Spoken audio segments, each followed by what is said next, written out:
அஸ்ஸலாமு அலைக்கும் வரஹ்மத்துல்லாஹி வபரகாத்துஹு. அல்லாஹுடைய தூதர் ஸல்லல்லாஹு அலைஹி வஸல்லம் அவர்கள் கூறினார்கள், நீங்கள் படுக்கைக்கு சென்றால் உங்கள் கீழங்கியின் ஓரத்தால் விரிப்பை தட்டிவிடுங்கள்.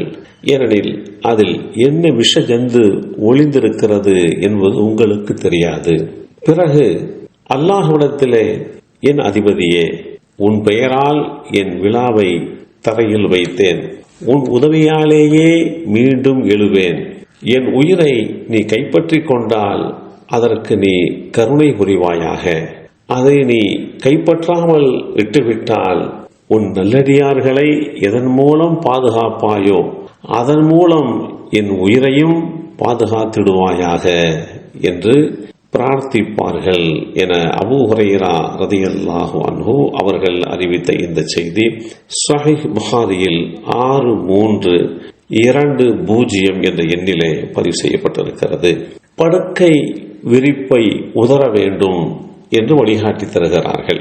காலையிலே படுக்கையிலே இருந்து விழித்து எழுகின்றோம், அதோடு படுக்கை அறையினுடைய நிகழ்வுகள் முடிந்துவிட்டது என்பது அல்ல.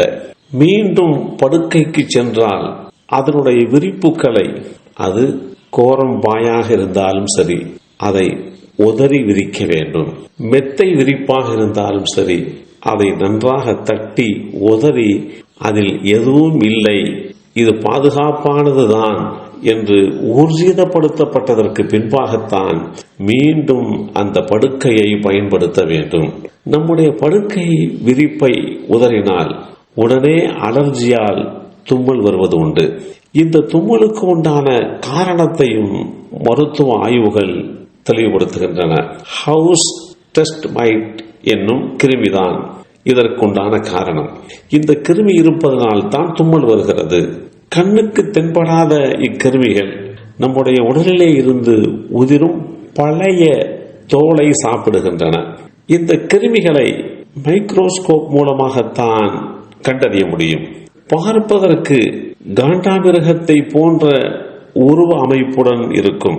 இவை தினமும் 2000 முறை கழிவுகளை வெளியேற்றுவதே அலர்ஜிக்கு உண்டான காரணம் என்று மருத்துவ ஆய்வுகள் தெளிவுபடுத்துகிறது.